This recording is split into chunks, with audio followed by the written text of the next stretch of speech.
Hi everyone, this is page 177 4F 1 through 2. These are the solutions. So the first question says find in gradient intercept form, which is y equals mx plus b form, the equation of the line with gradient 3 and y intercept -2. So this one's really easy, but it's just very straightforward. You just substitute in m for the gradient, the slope, which is 3x, and then you substitute in b, which is the y intercept, and that's -2. So that one's super straightforward. Okay, with b, so this is a slope intercept form of a line, of a linear equation, of a line equation. So this is slope intercept. This is slope point, where the point is x1, y1 right there, and the slope is m. So this m is the same as that one.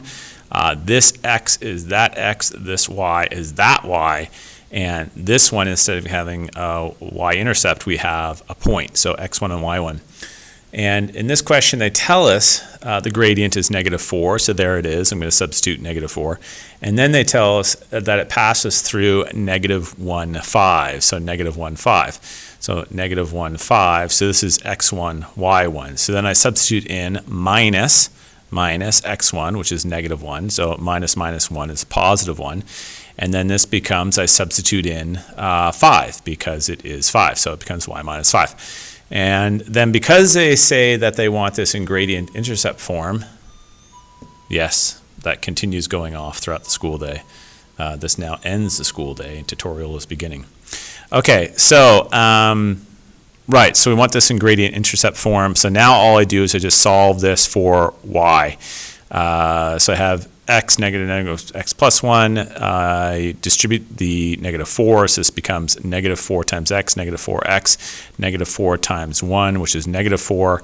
I added 5 to this side, so -5 plus 5 is +0. Added 5 to this side, -4 plus 5 is +1. So there we go, and I suppose I should do this one over here. Okay, for C, this time they tell us passing through the points -1, -1, and 2, -3.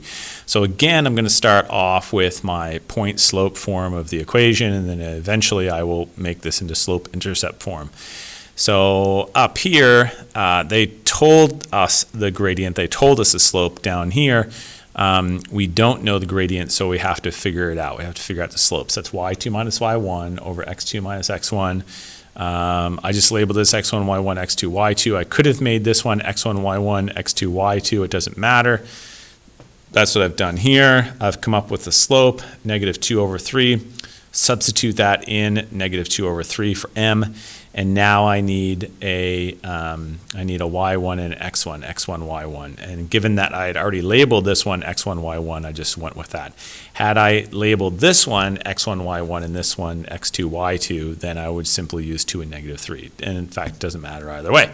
All right, so then I substitute that in, yay. I get negatives, which is y plus 1. Again, negative is a +1 times a -2/3. -2/3 times x is -2/3x. -2/3 times +1 is -2/3. And then I subtracted 1 from this side, so +1 minus 1 is 0. Subtracted 1 from this side, and now I have fun with fractions to do. Everyone likes this. -2/3 minus 3/3, which is the same as -1, right? But now I have a common denominator, and -2 minus -5/3. So there we go, because that's really necessary. Okay, and then the second part of this was page 177 4F number 2. So that's this. And in this case, determine the x and y intercept of the following lines. So we want to know wherever,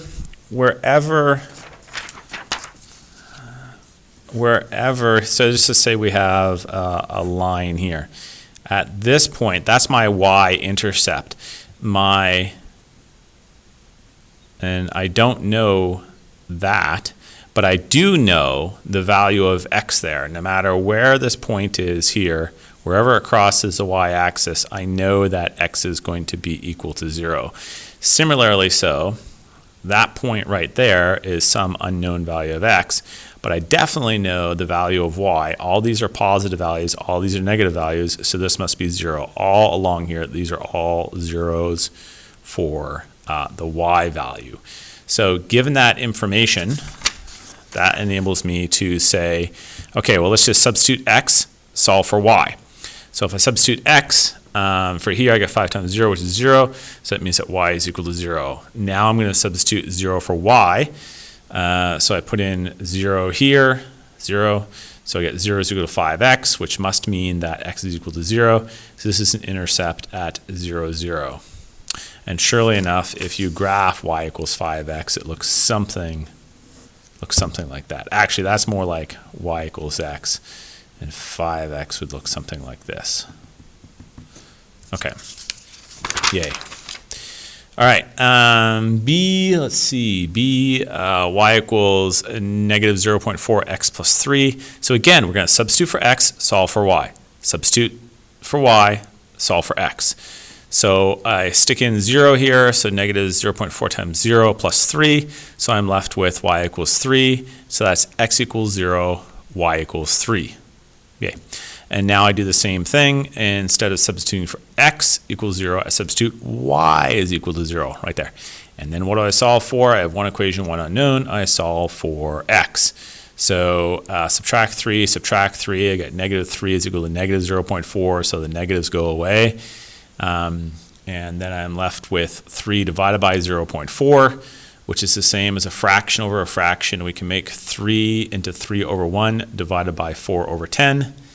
And we multiply by the reciprocal here. So we take 10 over 4, or 4 over 10, excuse me, and flip it. And that gives us 3 times 10 is 30 over 4, which is 15 over 2.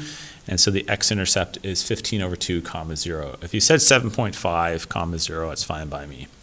Okay, last one in this. Again, we're going to substitute x is equal to 0. When we do that, so I put in x is equal to 0. All I'm left with is y equals 1. So there's my y-intercept. Now I'm going to do the same thing. I'm going to substitute y is equal to 0. So I stick in 0, solve for x. Once again, I have a fraction divided by a fraction. So I multiply by the reciprocal, and we get negative 5, x-intercept, negative 5 over 0. I hope that's helpful.